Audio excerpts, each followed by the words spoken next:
है अगर गुरुवर का सानिध्य पाना तो विद्यासागर.गुरु पर जरूर आना। आचार्य गुरुवर श्री ज्ञान सागर मुनि महाराज की जय।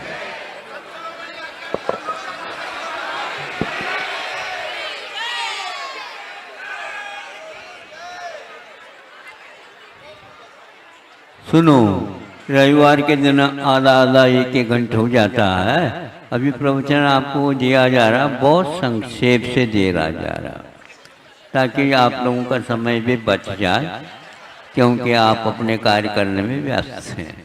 सुनो, व्यस्तता में भी जो व्यक्ति बहुत कुछ काम करता है वही बहुत होशियार माना जाता है, प्रतिभा संपन्न माना जाता है, क्योंकि समय ज़्यादा लेना भी अपव्यय की कोटि में आता है। और आप लोग अपव्यय से तो बचते ही रहते हैं, तो समय सबसे ज़्यादा मौलिक धन है, उसको भी बचाओ। कुछ कर्म निद्रा कर सको तो बहुत अच्छा। हाँ, एक व्यक्ति जो सेठ हैं और मेंढक हुआ क्या हुआ? एक सेठ है और बहुत भक्त था और वह मेंढक हुआ। तो अब वो मेंढक हुआ तो कुएं में हुआ, समुद्र में होता तो ये बहुत मुश्किल था।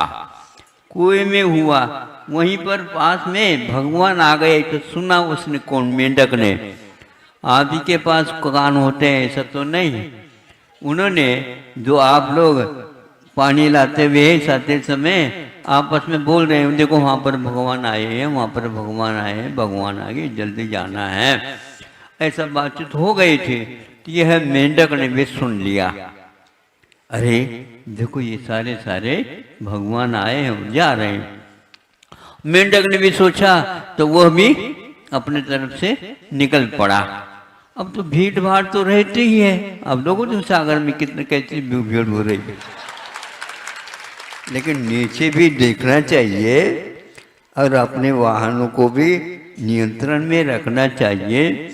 और पैदल आते हैं तो बहुत हम समर्थन करते हैं, जल्दी जल्दी आ जाएंगे तो हम संदेह करेंगे ये क्यों भाग करके आए, क्या पता। भाग करके नहीं, भगा करके आया।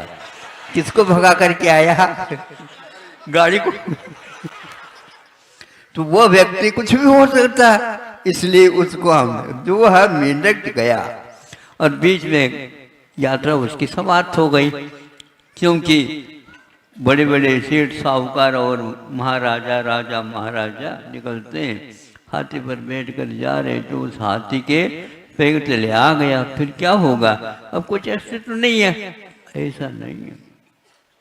कर्मों का अस्तित्व बचा रहता है और ये ऊपर का कपड़ा उतर जाता है, दूसरा कपड़ा मिल जाता है। ये व्यवस्था है इस प्रकृति की, हुआ ऐसे ही।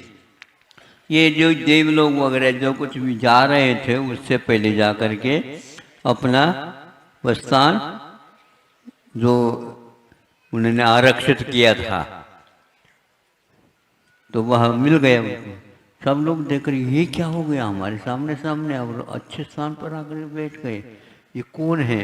और इन कौन की कथा आपको मालूम है, रत्नगुण श्रावकाचार्य में है, उसी से पढ़ियो और अनुमान करियो।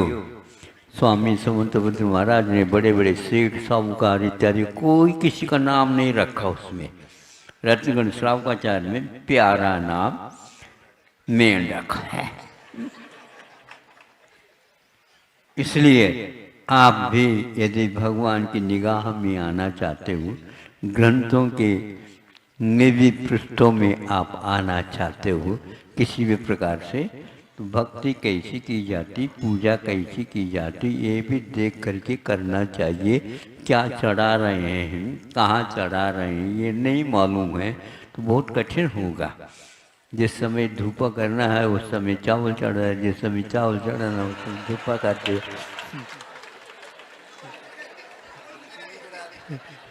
धुआं तो उठ ही जाएगा। ऐसा नहीं, विवेक से करेंगे तो कर्म की निर्जरा होती है। इसलिए वह सेठ से मेंढक बना, असावधानी हुई और मेंढक के यदि सावधानी हुई तो देव बना। और देव रत्नगुण श्रावकाचार्य में स्वामी समंत भद्र महाराज जी के लिए उदाहरण आया है।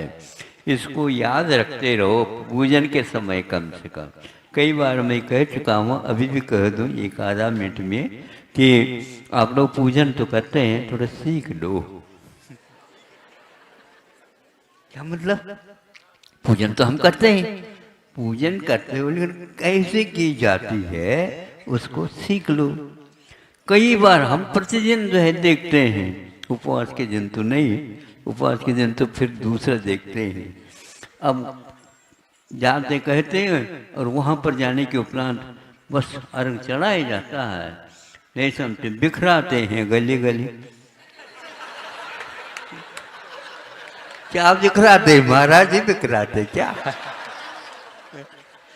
आप इसलिए बिखरा रहे हो?